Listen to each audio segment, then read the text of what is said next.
Nakita na naman us. You are the best in the life. You are in our vloggings. The best in the West. Yes, the West in the West test.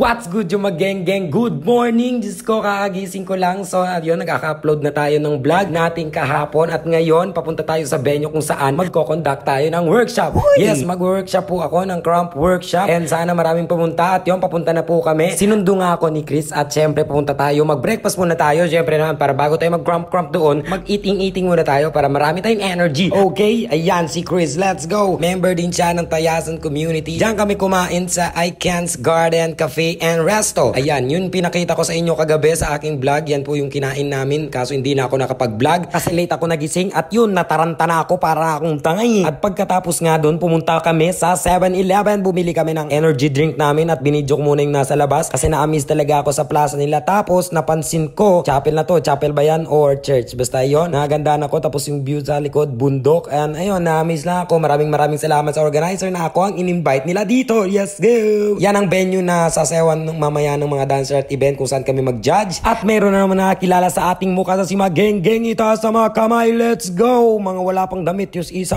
busy pa siya sa kaka-cellphone kasi nag-update siya sa jowa niya. Sana all may jowa. Ang OA mo na naman. At pagdating nga namin sa venue, ayan, kita nyo, nag-rest muna ako ng konti, tapos nag-start na agad ako. Nag-vocabs muna ako. Ang sabi ko, the crump is like that and crump is like this. So, ang gagawin natin, ganito, ganyan. Syempre, hindi ko sasabihin dito sa video, mag-workshop kayo. Uy, ang damot ni kuya. Ayun lang, legit nga guys, sinabi ko lang kung saan nag-start yung crump at kung paano siya nabuo. And ayun, ang maganda pa rito guys, nabalitaan ko sa kanila na gusto nilang magtayo ng community dito sa Tayasan kasi wala pa daw community. Doon pa daw sa South, ewan ko so basta saan na yun, nakalimutan ko na. Pinakita ko lang sa kanila kung paano gamitin at ano yung mga musicality and ano yung ituturo ko. Sabi ko ganito ganyan ang sample. Ganito pag gumending ka ng ganyan dapat may twerk ka ng 10. So yun, tapos ng workshop ko at nakapag-inom na kami ng tubig. Yung kasama ko ay si Let's go! At mamaya gagawa kami ng dance at papasok muna kami dito sa private room. Yan. Ang music director. What is your name? My name is Clarice. Okay, Clarice. Ang position. Bang! Mautaoy! Andyan sa labas yung mga baliw. Sayo. Wow, wow, wow, wow. Wow, what is that? Oy. Naunsa naman ni Oy. Mating na sa lagas, guys. Dara ni ay pa.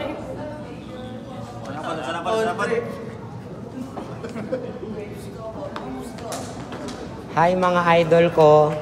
Hi. Nakita na naman us. Ayoko na. Serious.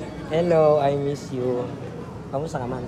Guys, You are the best in the life. you are in our vloggings. The best in the West. Yes, the West in the The West. West test. Idol ko.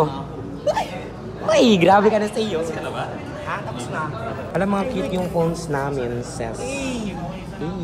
Ano? I like the color of your phone. Look at my phone case. Wow! Let it go. Yes, frozen. Look for the Elsa ba? Yeah. At pagkatapos nga namin nagkulitan na yan, nag-start na agad si Coach Agas and andyan din si Coach Gab. Bibidyoan ko yan siya. Ang cute-cute niya kasi hindi ako nakaabot sa class niya. Kasi napagod ako kaya i-explain ko na lang. Wow! So yun nga guys, hindi ako nakaabot sa class ni Coach Gab kasi umuwi ako dito sa saan ako naka-stay kasi nga sobrang early ko start kanina, tapos late din ako nakatulog kagabi sa nangyari na hindi ako makatulog kasi nag-iisa lang ako, tapos ang lawak pa ng kwarto ko. So ayun, magbibihis pa tayo. Okay, thank you sa pag-support sa akin. Hindi ka pwede magsawa sa mukha ko. Hindi pwede.